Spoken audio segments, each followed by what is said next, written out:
Hi guys, this is Disposal Countings here, and we're going to take a look at AFL Evolution 2. Now, the question is whether or not you should buy this game. Now, there is a number of factors including graphics, gameplay, online features that you just gotta have to check out about this game, I reckon.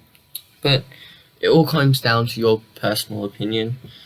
And I'll be running through a number of things during this video, so please drop a like and subscribe.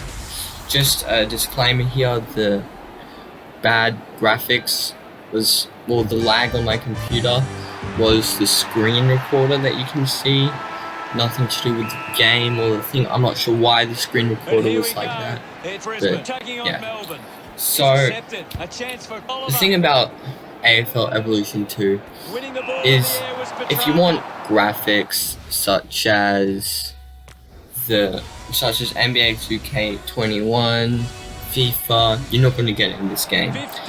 This game is developed by a very small company in terms of the fact that they're developing such a big game like this, which is why the graphics aren't as good quality as some of the other games.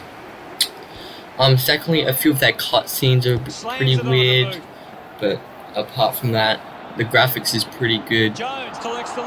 Players look like players.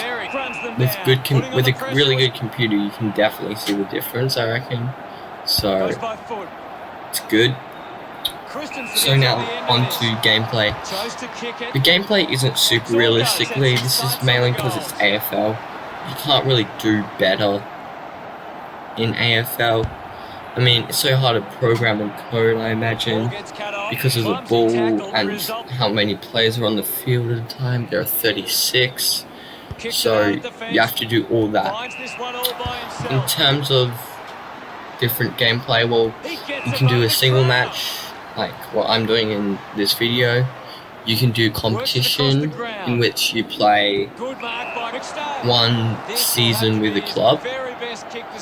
That won't go for more than one season, just be warned. If you want to simulate one season and see what happens, it's a good mode to do it. I did it once, I had lots of fun, Essendon ended up winning.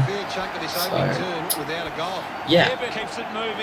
Also, when you play a single match, you can randomly generate the teams that you play, just by pressing enter when doing the team selects. But the weird thing about this game is well, a bad thing about this game is the keyboard controls. If you're playing on your computer, if you're playing on your Xbox or PlayStation, then it's fine, but the computer's a little weird. The game's not really meant to be played on the computer at all, and it will take some time to get used to the controls, especially in all the instructions are in Xbox, are made for Xbox or PlayStation, so you can't really do anything about it, just have to learn. Now, I'm not that good at this game. I played 3 hours of it, played every single game mode. At the moment, it's pretty fun, I would say. I'm not that good, which is why I'm pretty bad in the video, but, you know. Yeah, next is online. Now, in online play, it's pretty good. You just play against other people. Nothing much happens there. Then there's this thing called Be a Pro, or whatever it's called, in which you can choose between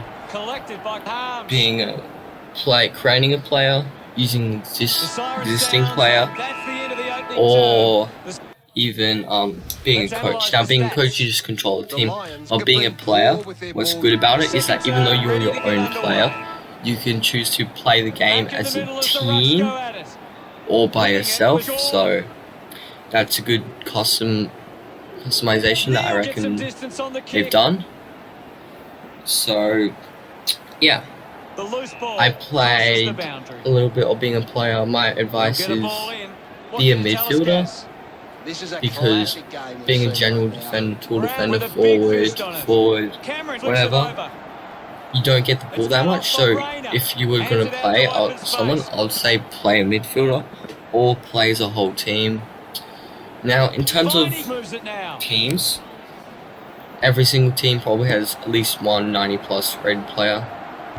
I played with practically every single one of them, and they're all pretty good. It doesn't really matter what team you go, it's more about skill. Sure, there are some slight differentials in ratings. Gold Coast is the worst, Collingwood the best.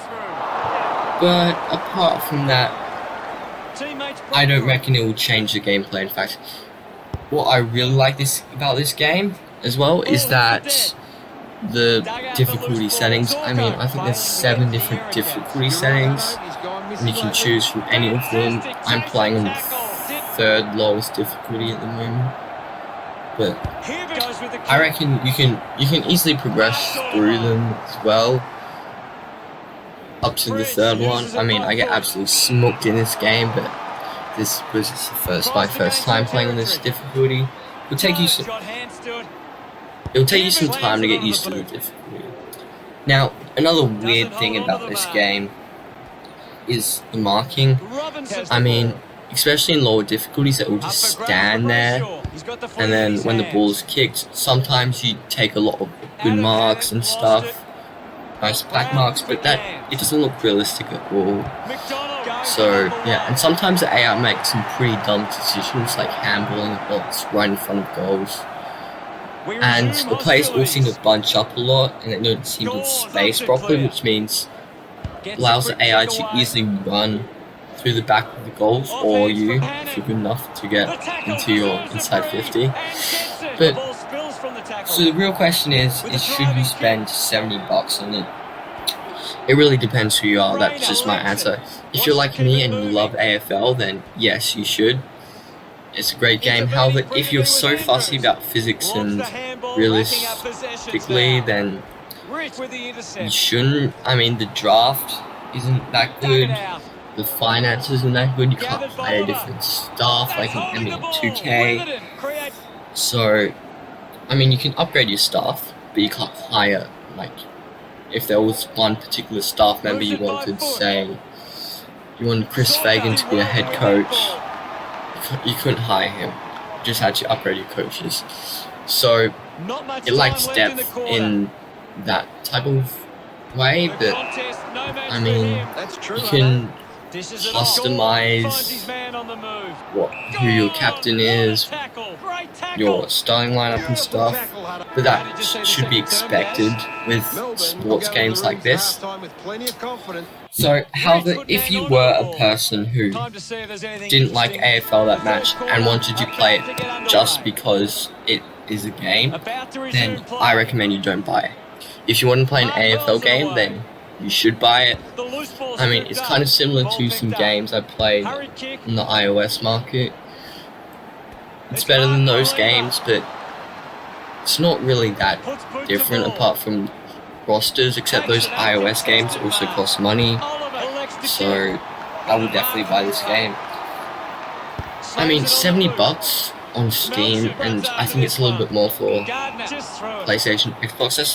That's quite a lot of money, so I mean, depends if you're a compulsive buyer or not, but I just reckon that if you're an AFL fan, buy it. If you're not, and you want to play because of this game, don't buy it. That's the end. However, if you're very fussy with graphics, then this isn't the game for you. Or if you're really fussy about the gameplay as well. But if you're an AFL fan, definitely buy it, because this game is a great game, fun to play. It just takes some time to get used to the controls. So, apart from that, enjoy. Like and subscribe, guys, to see more content. I'll be releasing more AFL Evolution 2 videos and more videos about actual AFL, so subscribe to see more. Thanks. Hacks it forward.